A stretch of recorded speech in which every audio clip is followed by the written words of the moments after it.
Hello everyone, how are you?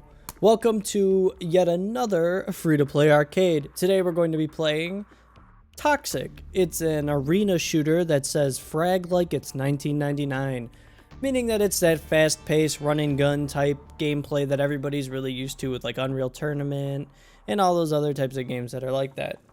This one has a little bit of a caveat in the fact that it's free-to-play only if you don't want to customize your character.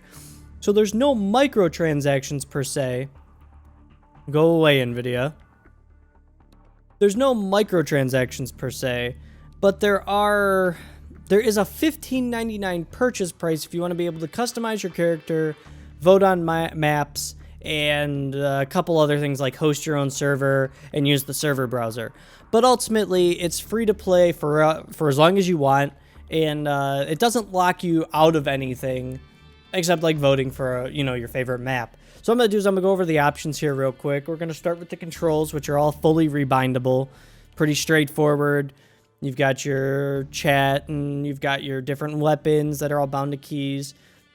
You've got your special abilities and your fire and everything like that. Mouse, you've got your sensitivity slider. And then you have your acceleration slider. And this is adjustable. It goes from off all the way to absolutely insane amount of acceleration. I personally can't play with acceleration on because I play with my mouse at such a high DPI that I just go flying all over the place. Then you've also got your exponent and your acceleration offset of how far you actually have to move before it accelerates and so on and so forth. Game options, blood. You can set a custom health alert for when you get low health, enemy names, chat log. Your weapons, you can change your priority, what slot you want them in, weapon bar being the bar at the bottom of the screen. You can change the color, you can center it, all those. Change your crosshairs. I have my crosshairs set to be yellow because it's a little bit easier to see on the maps.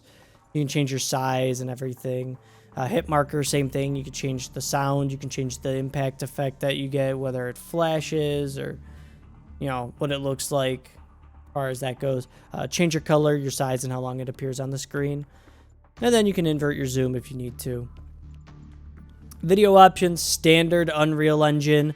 I'm playing at 1920 by 1080. You can play it higher. It goes all the way up to 4K. I'm not playing it at 4K because I don't want to. It's easier to record with OBS.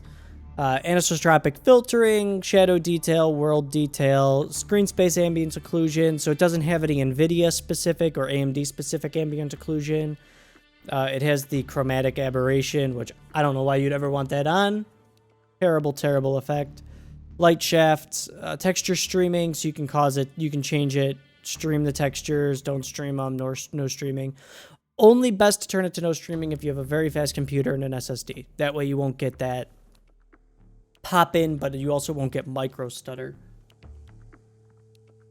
You also have blur intensity, which again, I turn it off, hate motion blur.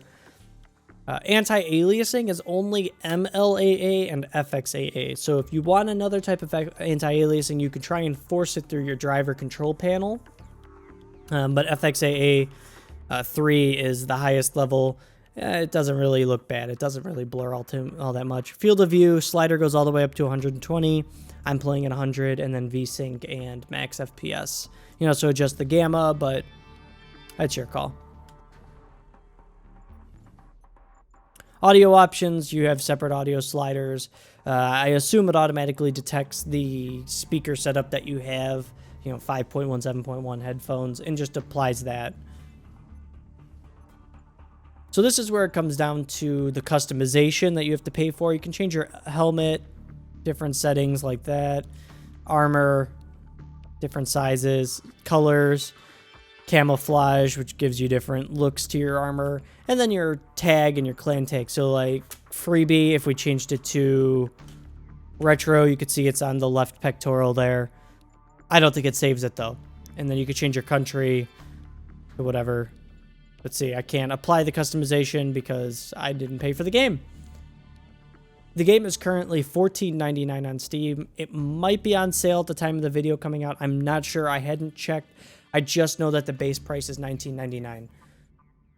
So as we go into multiplayer here, which is pretty much the only mode that you're going to be interested in, you have three options: quick join, server browser, and host game. Quick join is actually available as soon as you hit play in Steam. It presents you with a pop-up box that says either launch game or quick join, and you can just go right into a game from Steam, which is nice if you're on, a little bit of a time constraint. You want to just jump straight into a game. Server browser is exactly what it sounds like, and hosting a game is the same as well. Can't do these if you're free to play. You just get a message, tells you got to pay for it, and then it gives you this whole spiel about how they're fun, they don't like microtransactions, so on and so forth. So I'm going to go ahead and jump into a game here and come back when the game's loaded.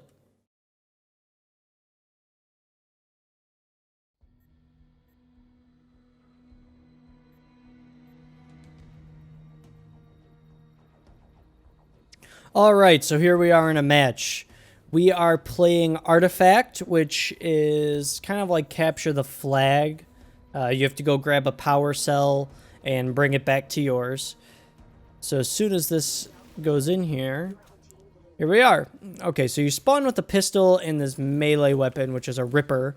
And you run around the map and you collect weapons that you can use against different people. There's a Stingray, which is like an energy rifle, an assault rifle, a shotgun, a rocket launcher, and a sniper rifle. I'm not sure if there's any special weapons. I haven't found anything. But you can double jump, you can strafe jump, you can move around the map like that. There's jump pads. There's kind of like weird lunges. That really don't do much. But the game is actually surprisingly solid. It's well optimized. I'm running around. Like I said, I'm playing at 1080p right now. Have not dropped below 60, even in pretty intense firefights. So our teammate has the cell here. And we're going to run over there and try and support him. You can see I've got my custom hit marker there. Typical run and gun. I'm absolute trash at this game, so don't expect to see any crazy plays of the games out of me.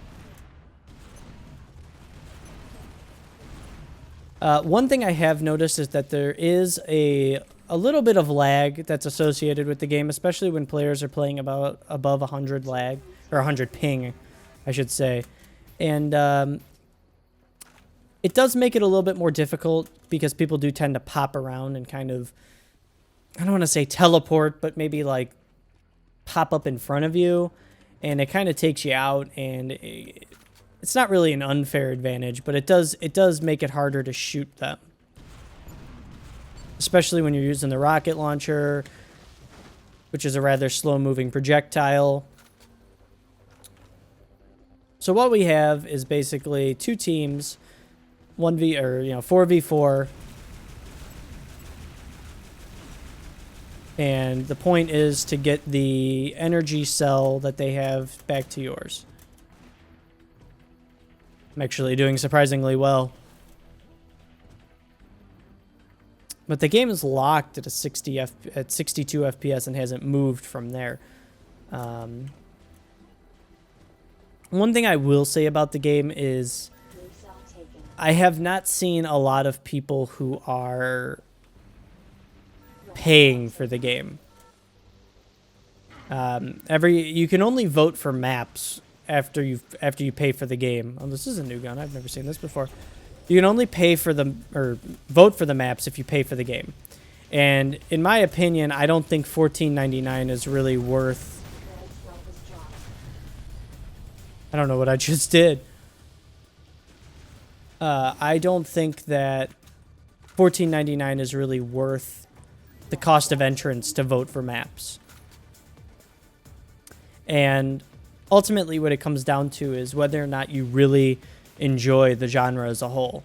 There are other arena-based shooters out there. There's Unreal Tournament, and there's the new Unreal Tournament that's coming out. Doom has an arena mode if you play the multiplayer on that. I'm not sure how active that is anymore, but it still exists.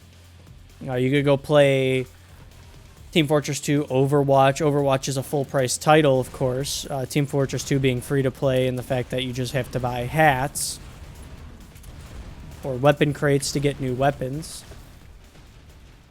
But ultimately, it comes down to how much do you want that retro late 90s feel to an arena-based shooter, and whether or not it's actually worth the $14.99 price to get into it. In my opinion, I don't really like arena-based shooters all that much, and I wouldn't play this for more than, you know, a small amount. So to me, $14.99 is somewhat steep. You know, and I mean, I wouldn't pay for the customization because the randomness of the map selection by nobody voting actually kind of adds to the excitement of not knowing what game mode or map is going to be next, as opposed to where you have one person who's paying for the game and then they vote and then that's the game mode they're going to play, and you're kind of stuck with it because they decided that they were going to pay the premium and choose the map. So realistically, I don't know whether or not I would actually ever pay for it, but if it's something that's up your alley, I would definitely consider it. It's a well-made game. It's very well optimized. The guns are fun to use. It's very fast-paced, and I think they did a fantastic job. I just don't think that I would personally pay the price to be able to change the color of my armor and maybe vote for a map here and there or host my own game, because I would never host my own game. And I would never, I don't think my friends would ever pick this up and play it with me. You know, we would always just play either Overwatch or Team Fortress 2 or Unreal Tournament. So if it's something that you're looking to get into, you know, a little scrim with some randoms and just have fun for, you know, 20, 30 minutes, then this is probably perfect. Especially at the introductory price of free. And you can play it for as long as you want. There isn't a reason to not pick it up. But it's really, ultimately, it comes down to value. And that's up to the consumer. So that's all I really have to say about this. This is Toxikk. It's on Steam. It's free. Or if you want the premium features, it's $14.99. I'll put a link to it in the description so you can check it out. Thanks for listening. I'll see you in the next video.